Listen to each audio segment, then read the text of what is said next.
This is your domain. It is, yeah. Vegetables mostly.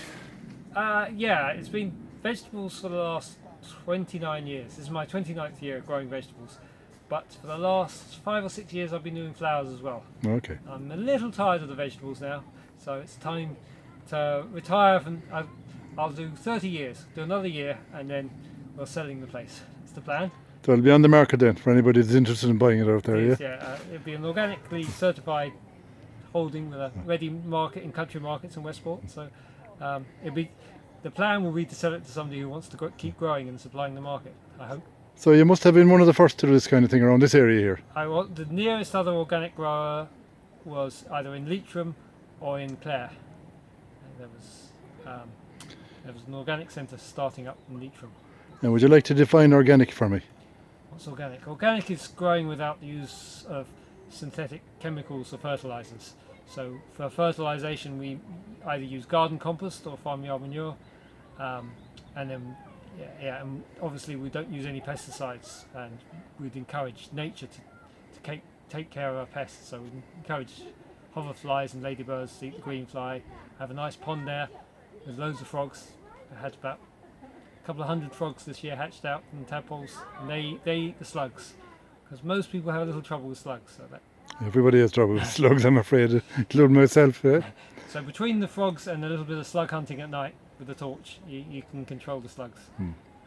And do you turn over the land? Do you kind of rotate it? I do a 4-year rotation. Yeah, that would be another fundamental principle of organic growing is a crop rotation system. So I would do a 4-year rotation. Are we in danger of forcing the land too much? With modern farming techniques now. Yeah, there's a lot of debates about how to use the land, but yes, certainly when you're using synthetic fertilizers, you're exhausting the existing soil. And in America, where they've been very intensively farming, the soil is literally blown away in these dust bowls. So luckily Ireland isn't as intensive as the States, and a lot of our land is used for feeding cattle and sheep, and so that grass is actually very good for the land. It's kind of recycled, is it? Yeah, to an extent, yeah. And more farmers now are going organic, or even if they're not organic, they're in reps and they're using less fertilizer, and so because of that they're tending to grow clover as a natural fertilizer within the grass sod. So that's a good way of And what's your biggest problem in organic farming? Biggest hazard? Biggest hazard? It would be either slugs, the leather jackets, which is the crane fly larva, or the green fly. They would be the three things that and the other little detail would be the climate in the west of Ireland, and particularly this year the late frosts, that can be very, very trying. But you can plan around that by having spare things. But yeah, I lost a few tomatoes to the frost this year.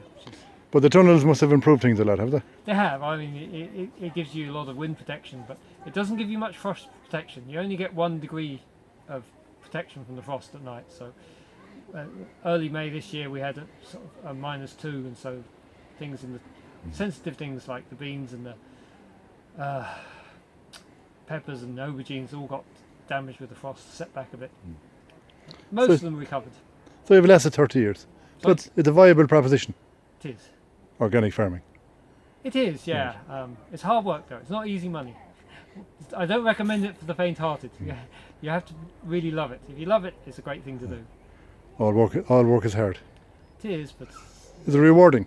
it is. It's rewarding. I enjoy it. I still enjoy the growing, and